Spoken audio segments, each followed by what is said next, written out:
मैंने ना उसका कोई फ़ोन, ना उसकी कोई आवाज़, ना कोई उसका अता, ना कोई पता, ना कुछ नहीं है। बड़ा वाला था, उसने भी इस तरह करके अपना सब कुछ ले ला के और उसके बाद ना वो भी जो है ना इस तरह चला गया। पहले बहन भाइयों ने सारी तबाही फेरी, उन्हें पढ़ाया, उनकी जायदाद ले ला के चले गए। लेकिन ये जो औलाद का है ना, ये जो है ना, ये ज़रा सह नहीं पा रही। दी होम में इधर आकर ना सेंटर में मुझे छोड़ के चली गई, बाहर दरवाजे के बाहर मुझे छोड़ के चली गई, अंदर नहीं आई कि यूं पता चलेगा कि मैं से आज़ादी हूँ और यहाँ इनको बेमुजारो में दरगाह छोड़ के जा रहे। वो आगे काम पे लगा देते इसलिए नहीं जाना। मेरे माँ बाप ना अच्छे नहीं थे, उन्होंने बोले इसको नज़र नहीं आता, हम इसको नहीं रखेंगे। और मेरी ताई अम्मा जो है वो अच्छी हैं, वो मुझे रख लेंगी, पर उनको पता नहीं है मैं यहाँ पे।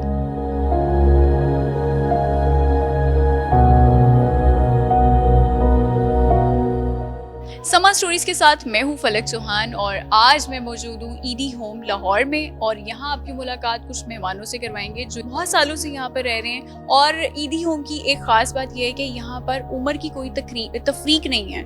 यहाँ पर हर एज ग्रुप की खातून आपको मिलेगी, चाहे वो बूढ़ी औरत हो या फिर वो बच्ची हो, छोटी बच्ची हो या फिर ऐसी लड़कियां हों जो टीनेजर हों। तो यहाँ पर उन सब खवातीन को रखा जाता है, उनका ख्याल रखा जाता है, उनका खाना पीना, उनकी तालीम और तरबियत, रिहाइश वगैरह यहाँ पर ही फराहम की जाती है। तो आइए चलते हैं, आपकी मुलाकात करवाते हैं उन खवातीन से कि वो यहाँ पर किन हालात में आई और अब यहाँ कैसे ज़िंदगी गुजार रही हैं। अगर आप बुरा ना माने तो मैं आपसे ये पूछ सकती हूँ कि कैसे यहाँ पर आई, क्या हुआ था? हाँ, ये बात पूछने वाली है। ये इस तरह था कि जो छोटा बेटा था ना, उसने कहा था कि अम्मी जान बकाया ज़िंदगी चलो आ जाओ मेरे पास गुजार लो, जो कुछ हुआ, जो मामलात हुए वो ना माफ़ी वग़ैरह कर ली थी। तो मैं ना उसने बुला लिया, मैं उसके पास चली गई। वो मुल्तान शिफ्ट था, तो डिज़ाइनर है, तो मैं वहाँ रही हूँ 3 महीने। तो रोज़े आ गए और अच्छी तरह सब सही, हम सही रह रहे थे, किराए का घर था। और वहाँ पे जब गया कारखाने में तो ये थोड़ी सी चोट लगी हुई थी उंगली के पास। तो वहाँ गया, वहाँ जाके ना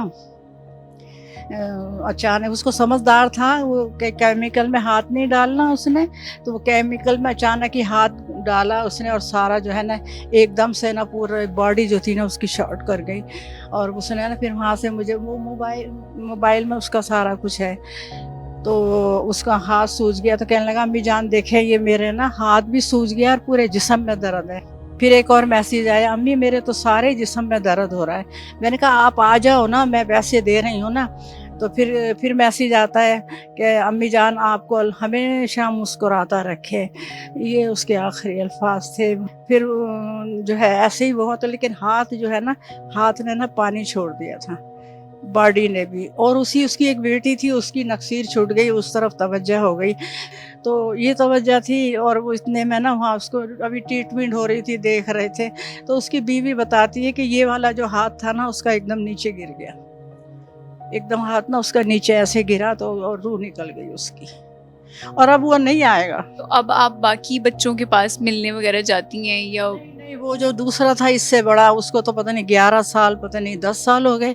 वो गया है दुबई, भेजा है सारा कुछ करके, हिस्सा पानी लेके। वो दोबारा जब गया है ना इटेची लेके ऊपर से उतर के गया है, तो मैं तेज़ी से, उसका बेटा मैंने गोद में लिया हुआ था, अबू हुरैरा, मैंने नीचे उतरी है तो मैं तेज़ी से गई हूँ। मैंने कहा काशिफ आप इतनी तेज़ी से जा रहेंगे? तो गाड़ी में बैठने लगा। मैंने कहा आप मुझे किस पे छोड़ के जा रहे हैं? तो हल्की सी आवाज़ दी कि अल्लाह ऐसे अल्लाह। तो वो बस वो उसके हैं। उसके बाद मैंने ना उसका कोई फ़ोन, ना उसकी कोई आवाज़, ना कोई उसका अता, ना कोई पता, ना कुछ नहीं है। बड़ा वाला था, उसने भी इस तरह करके अपना सब कुछ ले ला के और उसके बाद ना वो भी जो है ना इस तरह चला गया। बहन भाइयों ने सारी तबाही फेरी, उन्हें पढ़ाया, उनकी जायदाद ले ला के चले गए। लेकिन ये जो औलाद का है ना, ये जो है ना, ये ज़रा सह नहीं पा रही। माँ जी, हम आपके लिए दुआ कर सकते हैं कि अल्लाह आपको बहुत सब्र दे, आपको हौसला दे। आप बहुत हौसलामंद खातून हैं। अगर आपकी इजाज़त हो मैं पूछ सकती हूँ कि क्या हुआ था, क्या हालात थे, किन हालात में आप ईदी होम आई? जी, मेरे भाई हैं, 2 भाई हैं मेरे। उन्होंने मुझे जायदाद में से हिस्सा नहीं दिया और घर से निकाल दिया। तो मैं अपनी बाजी के घर रह रही थी। जब उन्हें पता चला ना कि अपनी बाजी के घर है तो वहाँ से भी निकलवा दिया। कहा इसे अपने घर से निकाल दो। मैंने कहा बाजी आप हिस्सा ना मांगो इनसे और ना कहो मेरे लिए इसरार ना करो। तो कहती हैं आपका हिस्सा तो बनता है ना, यहाँ नहीं देंगे तो अल्लाह के घर देना पड़ेगा। तो मैंने कहा ऐसा ना करें। फिर वो कहती हैं कि अदालत के ज़रिए लेके दूंगी, हक ज़रूर आपका लेके दूंगी मैं। पर वो भाइयों ने ऐसी साजिश की ना, रिश्तेदारों को मिलाया, झगड़े वगैरह किए। मेरी बाजी बेवा है, वो परेशान हो गई। तो ईदी होम में इधर आकर ना सेंटर में मुझे छोड़ के चली गई। बाहर दरवाजे के बाहर मुझे छोड़ के चली गई, अंदर नहीं आई कि यूँ पता चलेगा कि मैं सैयदादी हूँ और यहाँ इनको बेयारो मदरगाह छोड़ के जा रहे। महीना चले होने वाला है या महीना हो चुका है, तो कोई मिलने आया, किसी ने कोई राब्ता किया? नहीं, कोई भी नहीं। चले हिस्सा तो उन्होंने खा लिया आपका, वो अलग बात है, लेकिन कोई बहन भाई में से कोई आपके पास नहीं आया? किसी ने आपकी परेशानी नहीं पूछी कि कोई परेशानी तो नहीं है आपको यहाँ पे? नहीं, मेरी शादी नहीं की मेरे भाइयों ने। मैं अपने बूढ़े वालिदैन को संभालती रही और जब भाइयों भाभियों की शादियाँ आई उनको देखभाल करती रही। लेकिन जब उन्हें अपना वक़्त पूरा निकाल लिया मुझसे, मैं बीमार हो गई, बूढ़ी हो गई, तो मुझे फिर उन्होंने कहा कि चलो ऐसे। फिर मेरे पास इस टाइम बिल्कुल अल्फाज नहीं है, क्योंकि भाइयों ने सिर्फ जायदाद की खातिर अपनी बहन की शादी भी नहीं की, उसका हिस्सा भी ले लिया और उसके बाद उसको ईदी होम में छोड़ गए, ईदी होम के गेट पे छोड़ गए। अंदर आने की भी जहमत नहीं की कि उनकी शनाख्त ना कर ली जाए या उनसे कोई पूछ गुछ ना कर ली जाए। क्या नाम है आपका? आमना। आमना, कितने टाइम से यहाँ पर हो?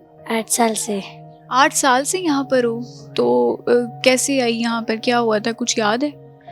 मैं यहाँ पे घर में काम करती थी, वो लोग अच्छे नहीं थे, इसलिए मैं यहाँ पे आ गई और अब मैंने वापस नहीं जाना घर।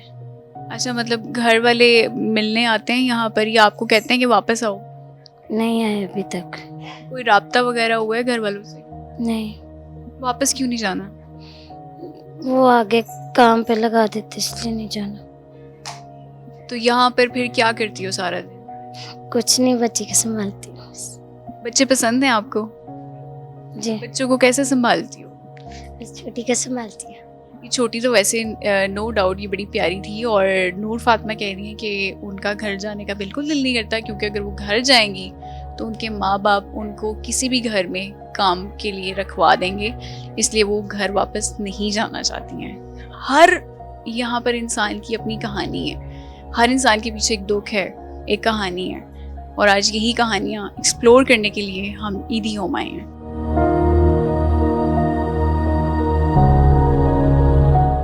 अस्सलाम वालेकुम, क्या हाल है, क्या नाम है आपका? मेरा नाम नूर फातिमा है। अच्छा, आप भी नूर फातिमा हैं। तो नूर फातिमा, कितने टाइम से यहाँ पर रह रही हो आप? मुझे यहाँ 3 साल हो गए। 3 साल। और क्यों आई थी यहाँ पे, कैसे आई थी, कौन छोड़ के गया था? मुझे यहाँ पे पुलिस वाले लेकर आए हैं। पहले मेरी खाला छोड़ कर गई थी, इसके बाद फिर ले गई थी 3-4 दिन बाद, फिर चाइल्ड प्रोटेक्शन में छोड़ा, चाइल्ड प्रोटेक्शन से फिर यहाँ पे छोड़ दिया पुलिस वालों ने। अब लिहाजा मैं अपनी ताई के पास जाना चाहती हूँ। मैंने मुस्लिम आंटी को कहा था, वो उन्होंने बोला था कि बेटा चंद दिन सब्र कर जाओ, फिर आपको भेज देंगे। ड्रेस वगैरह मुझे सारा आता है, पर मेरी ताई को पता नहीं है मैं इधर हूँ। तो आप कैसे घर से कैसे निकली थी? मेरे माँ बाप ना अच्छे नहीं थे, उन्होंने बोला इसको नज़र नहीं आता, हम इसको नहीं रखेंगे। और मेरी ताई अम्मा जो है वो अच्छी हैं, वो मुझे रख लेंगी, पर उनको पता नहीं है मैं यहाँ पे हूँ। ये नूर फातिमा है, और हमारी भी यही अपील है कि अगर इनकी ताई इनको देख रही हैं तो लाजमी ईदी होम लाहौर आएँ, मुलाकात करें और अपने साथ लेकर जाएं, क्योंकि नूर फातिमा अपनी ताई के साथ जाना चाह रही है, अपने वालिदैन के साथ जाना नहीं चाह रही हैं। तो लिहाजा हमारी भी यही अपील है, और हमारे प्रोग्राम से अगर इनको इनके घर वाले मिल जाते हैं तो इससे अच्छी बात हमारे लिए भी कोई नहीं होगी। अच्छा, मैं आपको थोड़ा सा ईदी होम का भी विजिट करवाना चाहती हूँ, और वो आप देख सकते हैं कि मेरे इर्द गिर्द यहाँ पर एक बहुत बड़ा सा सहन भी है जहाँ पे अभी बच्चियाँ खेल भी रही थी। अब उनका स्कूल लगा हुआ था तो कुछ बच्चियाँ स्कूल में भी पढ़ रही हैं और बाकी कुछ आराम भी कर रही हैं, खाना भी खा रही हैं। यहाँ से जब हम आगे जाएंगे तो यहाँ आपकी मुलाकात एक और खातून से करवानी है मैंने, और उनके बारे में हमने ये सुना है कि वो बड़ी टैलेंटेड हैं, कपड़े सीती हैं और बहुत सारी चीज़ें उन्होंने अपने हाथ से बनाई हुई हैं। उनके कमरे का भी आपको विजिट करवाएंगे कि ईदी होम में बहुत सारी खवातीन को जो कमरे अलॉट किए गए हैं उनका स्ट्रक्चर कैसा है।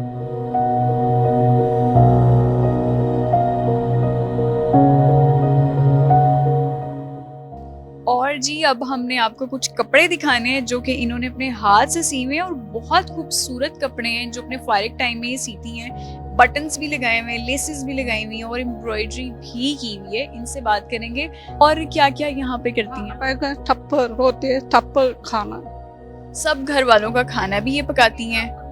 खाना थप्पड़। हाँ, पतीला एक बहुत बड़ा सारा जो पतीला सारे घर वालों के लिए बनता है वो यही पकाती हैं, सबके लिए मजे मजे के खाने बना रही होती हैं। पोड़े खाना, थप्पड़, कोट, तक। ठीक है, इफ्तारी भी बनाती हैं, पकोड़े भी बनाती हैं और बहुत सारी ये चीजें और भी बना रही होती हैं। और आप कितने टाइम से हैं यहाँ पे? ठीक है। आप कितने टाइम से हैं यहाँ पे? मैं घर है, मेरे घर है, अच्छे ने मैं आप मेरे घर है, माँ पिछाड़ा मेरा फिर मरे था भाई है, एक मुंडा एक। हाँ फिर जी मैं आपको बता दूं, ठारे आप क्या दात टी पन्नी ठारे जुटा। अच्छा, ये कह रही है कि ये अपने घर जाना चाहती हैं लेकिन इनके घर का पता नहीं चल पा रहा क्योंकि ये सही बोल भी नहीं पा रही हैं, तो इस वजह से ये पंजाब सेफ सिटी अथॉरिटी जो है उनको भी अपना रास्ता नहीं समझा पाती। और ये कह रही है कि इनके घर में भाई बहन भी हैं। मेरा बेटा एक, इनका एक बेटा भी है और इनके शौहर की डेथ हो गई है। भाई चार भाई ते पांच, चार भाई हैं और 5 बहनें हैं और एक बड़ा बेटा भी है इनका और शौहर की डेथ हो चुकी है। जनाब, हमारा इनसे मिलवाने का मकसद भी यही है कि जो भी इनकी फैमिली अगर इनको देख रही है तो ये ईदी होम में मौजूद हैं, ईदी होम लाहौर में मौजूद हैं। अगर आप हमसे भी राब्ता करते हो तो हम आपसे इनकी मुलाकात करवा देंगे। ये अपने घर जाना चाहती हैं। क्या हाल है आपके, कहाँ से आई हो? मुझे नहीं पता मैं किधर से आई हूँ, छोटे होते गुम हो गई थी।